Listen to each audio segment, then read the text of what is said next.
a little peekaboo shot of the Bay Bridge. A little bit of concern out here about the structural integrity, as they say, of the Bay Bridge. If we can offer an opinion, it seems to us these days that we tend to see our politics in just two colors, black and white. Consider just one issue, outsourcing. We see it as bad. We lose jobs to places like India, and we do, and that is a problem. But unless you come out here, you see but half the problem, the jobs going away. Come to California, and you'll see something else. Immigrants who are not stealing jobs, but creating them. The joke here is that the Silicon Valley is built on ICs, not integrated circuits, but Indians and Chinese. I think it's almost impossible to underestimate the immigrant contributions to the Silicon Valley economy. And they've contributed in terms of starting new companies and generating billions of dollars in revenue and thousands of jobs.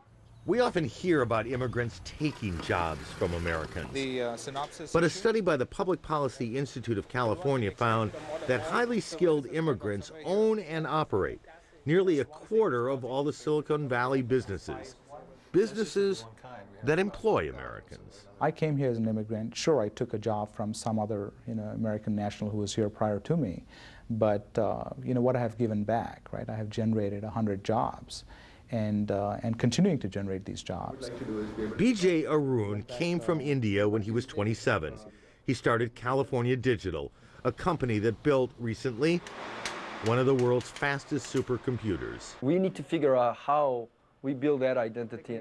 Jonathan Lee is also an immigrant and also an entrepreneur.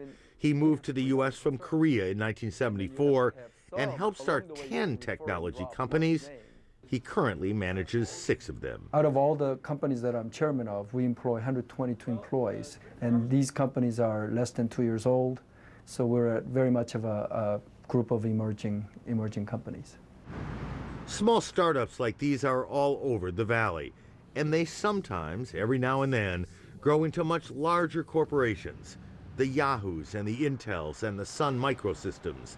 Companies that can impact an entire U.S. economy. The Silicon Valley model of entrepreneurship has now spread all over the country.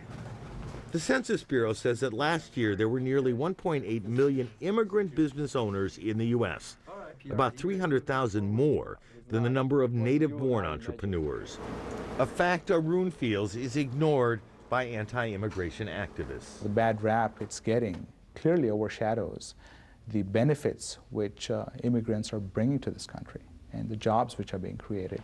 Jobs that equal steady work and steady paychecks for American citizens. Obviously, it's not an argument that outsourcing is good. It's simply an argument that all arguments have more than one side. We'll take a break. When we come back, the earthquake, and we do mean the earthquake. From San Francisco, this is Newsnight.